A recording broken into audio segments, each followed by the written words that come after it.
Hi, and welcome to Five Good Thoughts. Today we have Dr. Mandy McMichael, Assistant Professor and Assistant Director of Ministry Guidance here at Baylor University, to talk to us about mentoring. Mandy, so glad you could be here this morning.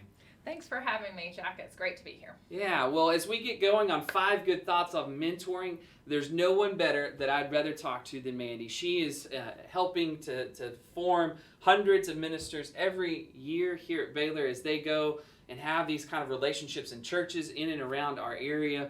And so, again, just so glad that we could have this conversation. So, Mandy, get us started. Number five good thoughts on mentoring. All right, number 5, say yes to mentoring, but don't say yes to mentoring everyone. I think that sometimes we feel like if someone comes to us and asks us to mentor them, that we absolutely have to say yes, that it's our obligation as a minister to make disciples, and so we want to invest in the lives of the next generation. Absolutely, we should be mentoring, but time is not infinite, and we know this, that we cannot do mentoring well if we agree to mentor everyone. So having that ability to say no to certain students while taking on the mentoring responsibility for others is really important. But don't leave those students that you say no to out on their own, okay? This is where I think, yes, permission to say no, but use your network. You know someone who would be perfect for that student. So help use your network to connect them so that they have a mentor, so that they can be growing in their gifts for ministry. Yeah, that's a really great point. One, it's always good to tell pastors, ministers, you have the permission to say no. We're asked for a lot of yeses, and it's good to know that it's okay. It's okay to say no, but also to not leave them hanging. I do think that's really important as we imagine how do we really do this well. It is to invest in generations above us, below us, and all side us, to find the right people that can speak into our lives. That's good. So number 4, lay it on us. All right. Number 4, spend time building a relationship.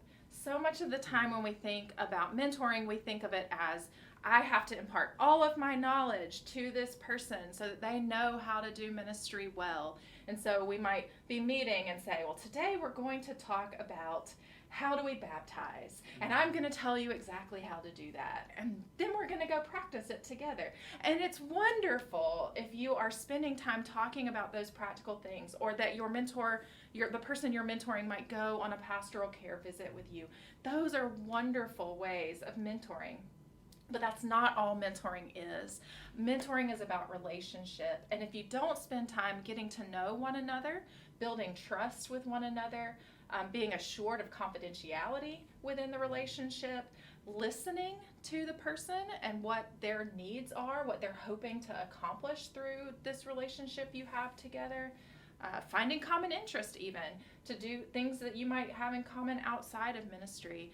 If you don't spend time building that relationship, then the practical sides of ministry will be even harder.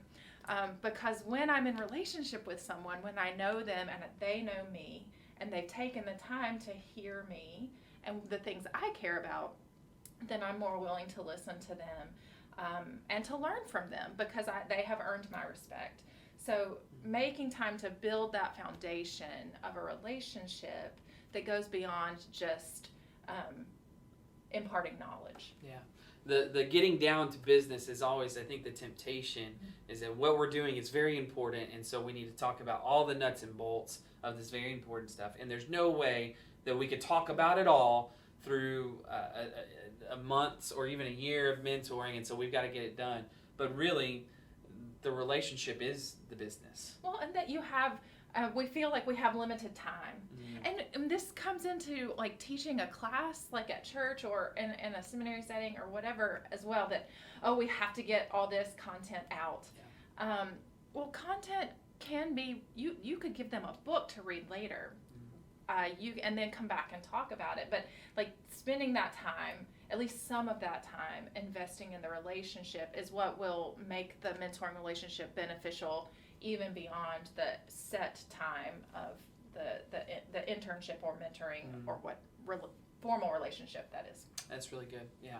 Because that's the idea, is that maybe this goes on for a lifetime, and that whatever mentoring parameters you set, which are generally pretty healthy to do as you enter a mentoring relationship, that it would go beyond that in scope. That's wise.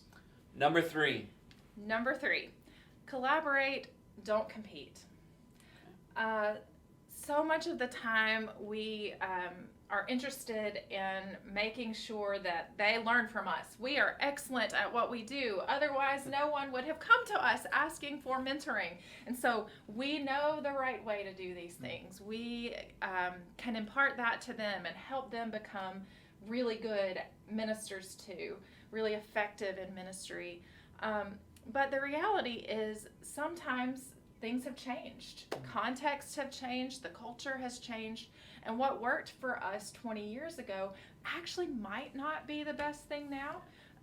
And so learning how to listen to the people that we're mentoring, listen to their concerns, listen to their ideas.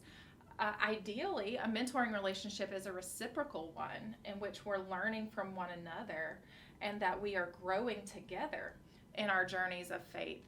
And that when we're journeying together and growing together, we're collaborating. And that kind of collaborative spirit is one that can take us far, because then both parties trust one another. There's a mutual respect that is there. But you're not in competition with your mentor. You should ideally want good things for him or her. You want them to be successful. And so try not to be threatened by this person that you're mentoring, but rather try to work with them and collaborate rather than competing. Yeah. So how does that spirit of competition kind of show itself? When what's the warning sign for us of like, okay, I'm being competitive and not collaborative here? Well, I think so. I'm not trying to suggest that people are out there intentionally sabotaging the people that they're mentoring. That they're like kind of out there fighting for the same jobs or whatever. Right. I'm not trying to suggest that, but I think that this can show up when we shut down conversations, when we make assumptions about what the quote-unquote right way to do something is.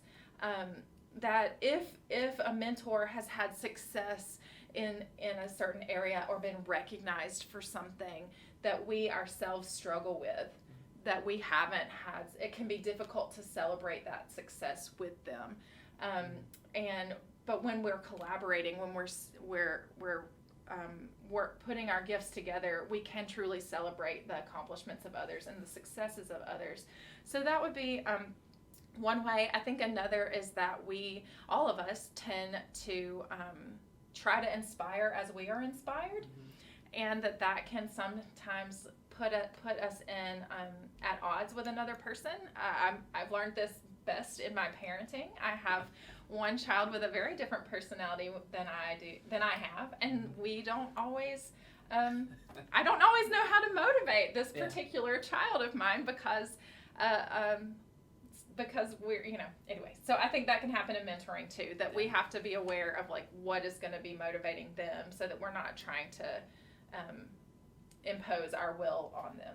Yeah, that was a helpful lesson for me as I was mentoring through the program as a pastor of what motivates me doesn't motivate everyone, and to begin to coach differently when I can identify motivators. I think that was an important lesson that took a while to learn. I'm pretty dense sometimes. So number 2, hit us, because this is just a brief conversation. We're here just for a minute. Hit us with some resources that we can dive a little deeper and have some better study within this scope. Okay, so one of the voices to be listening to and maybe looking out for is Reverend Dr. Jen Graffius. She is the Director of Ministry and Formation at Azusa Pacific University, and she did her doctoral work at Duke on formational ministry. So transformational mentoring for ministry is what she was studying. And so she has written some work on what does transformational mentoring in ministry look like. She has some sermons available online on mentoring and the importance of mentoring. So I recommend her as a voice to watch for. Hopefully her dissertation will be published But her name again is Reverend Dr. Jen Graffius, and she's at Azusa Pacific University. Another book I would recommend is called Mentoring for Ministry, The Grace of Growing Pastors. And it is edited by Craig Coker, Jason Biasi, and James Howell. So it has a variety of voices in there, including an essay by Will Willimon. So these really seasoned ministers in ministry who are doing this work of mentoring and offering up some suggestions for how we can do this important work of mentoring better. That's great. Yeah, we'll be sure to add that into the Amazon cart here at the end of the day, and just keep having books delivered. That's Everybody right. loves that. Every day, a new book. It's a good thing. It's a good thing. Okay, so we're down to it. Final thought. What's your number one for mentoring here? Okay, so this is the most controversial one, I think. All right. So, but I think it is really important. So that's why I've saved it for the last. Don't be afraid to mentor someone of the opposite gender. Increasingly, we have more female students studying for ministry at the undergraduate level. So at Baylor, about 60% of our ministry students are women. The reality is that the people in ministry currently are still majority male. And there's just not enough female mentors to mentor all of the young women in need of a ministry mentor. I myself would not be in this position if not for the help of other men in ministry who have invested in my life and spoken truth and grace and love into my journey to ministry. So Dr. Curtis Freeman at the Baptist House at Duke early on spoke some of those words into my life of helping me to imagine myself as a minister and what that might look like. My pastor, Reverend Gary Burton, at Pensacola Baptist Church in Montgomery, Alabama, walked through the process of ordination with me and helped me in that discernment process and was just a vital and important voice there. And so those are just two of the many men who have been mentors to me. I could name several others, but they invested in my life in important ways. So I think that that's important, that and along with that, like trying to make sure you're not just mentoring people just like you. That sometimes the temptation is to create little mini versions of ourselves. But sometimes the people we can mentor best are people who have different gifts than us, because then we can truly see their giftedness outside of ourselves, and we can help them to identify their own gifts and grow into them. So I know I've already given two resources, but I'm going to give one more. So this book by Tara Beth Leach, it's called Emboldened, A Vision for Empowering Women in Ministry. And the latter part of the book is called Emboldened Church. And she speaks powerfully about what it means to be an emboldened church. And as a part of that, she says men can embolden women by mentoring.